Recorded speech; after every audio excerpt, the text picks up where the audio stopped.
Commission, collection, corruption.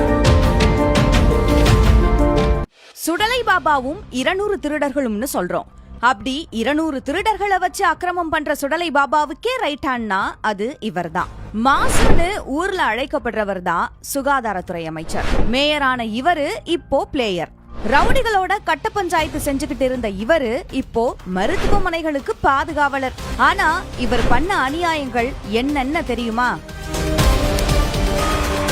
முதல்ல 1976ல திமுகவுல சேர்ந்து அப்புறம் 1996ல இருந்து 2006 வரைக்கும் சென்னை கார்ப்பரேஷனோட சேர்மேனா வலம் வந்து அதே 2006லயே மேயர் ஆகி 2016ல எம்எல்ஏ கேண்டிடேட்டா நின்னவருக்கு சைதாப்பேட்டை தான் கோட்டை. 2016 எம்எல்ஏ பதவியில ஜெயிச்ச அவரு 2021லயே மினிஸ்டராவும் ஆகிட்டாரு. ரன்னிங் போற அமைச்சர் ரொம்ப கன்னிங்னு ஆரம்பத்துல தெரியல. 2021ல ஐயாவுக்கு மக்கள் நல்வாழ்வுத்துறை அமைச்சர் பதவியை கொடுத்தாரு நம்ம சுடலை பாபா. மக்கள் நல்வாழ்வுத்துறைனா people welfare department, government hospitals அதாவது அரசு மருத்துவமனைகள், 404 ஹெல்த் சென்டர்ஸ் அதாவது அரசு சுகாதார நிலையங்கள், 11,030 பப்ளிக் டிஸ்பென்சரிஸ் அதாவது பொது மருந்தகங்கள், 1,776 மொபைல் யூனிட்ஸ் அதாவது நடமாடும் மருத்துவமனைகள், 481. இவ்வளவுக்கும் தலையா இருக்கிற நம்ம அமைச்சர் எத்தனை பேர் தலைய உருட்டினாரு அப்படின்னு பார்க்கலாமா?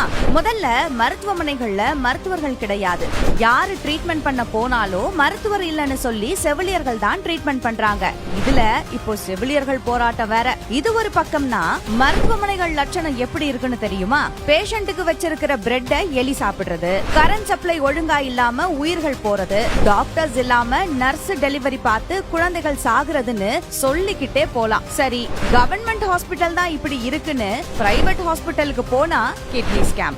இதெல்லாம் என்னன்னு மக்கள் கேள்வி கேட்டா இது திருட்டு இல்ல முறைகேடுன்னு முட்டு கொடுக்கிறாரு நம்ம மாசு. அடுத்து மெடிக்கல் ஸ்கேம். சட்டத்துக்கு புறம்பா தயாரிக்கப்பட்ட இருமல் மருந்தால குழந்தைகள் உயிரிழந்திருக்காங்க. இத பத்தி கேள்வி கேட்டா நம்ம அமைச்சர் அந்த குழந்தைகள் விஷயத்தை மறைக்க வேற சில குழந்தைகளை கூட்டிட்டு இட்லி கடை படத்துக்கு போறாரு. பப்ளிக் டிஸ்பென்சரிஸ் அதாவது பொது மருந்தகங்கள்லாம் நம்ம கண்ணையே படுறது இல்ல. மொபைல் யூனிட்ஸ் ஆவது என்னன்னு தெரியுமா? நடமாடும் மருத்துவமனைகள். மருத்துவமனைகள்ல நடமாடவே ஆட்கள் இல்லங்கிறப்போ நடமாடும் மருத்துவமனைகள் எப்படி இருக்கும்? சரி, அமைச்சரோட துறை தான் கரை படிஞ்சிருக்குன்னு பார்த்தா அவரோட ஏரியா சைதாப்பேட்டை எப்படி இருக்கு? குடிநீர் பிரச்சனை. சைதாப்பேட்டையில இருந்து கோடம்பாக்கத்துக்கு போகக்கூடிய சாலை ரொம்ப குறுகி இருக்கு, அதனால டிராபிக் ஜாம். இன்னும் சைதாப்பேட்டை அப்படிங்கிற ஏரியா வளர்ச்சி அடையாம தான் இருக்கு. இதுல இப்போ தேனாம்பேட்டை சைதாப்பேட்டை 4 வழி சாலைய 1 கிலோமீட்டருக்கு 195 கோடி அப்படிங்கிற விகிதத்துல 621 கோடி ரூபாய் செலவுல கட்டப்படுறதா குறிப்பிட்டிருக்காங்க. நார்மலாவே 6 வழி சாலைகளுக்கு 120ல இருந்து 130 கோடி ரூபாய் தான் ஆகுங்கிறப்போ 4 வழி சாலை மேம்பாலத்துக்கு எதுக்கு 195 கோடி ரூபாய்? அப்போ மிச்ச பணம் எல்லாம் எங்க போகுது? இதுவும் ஸ்கேம் தான். இவ்ளோ பண்ணி இருந்தாலும் நம்ம சாரோட பெயரு டைரக்டா எதுலயும் அடிப்படவே இல்ல. அதனாலதான் என்னமோ அவரு சுடலை பாபாவுக்கே ரைட் ஹேண்டா இருக்காரோ? திமுகவே ஊழல், ஊழல்லாம் திமுக.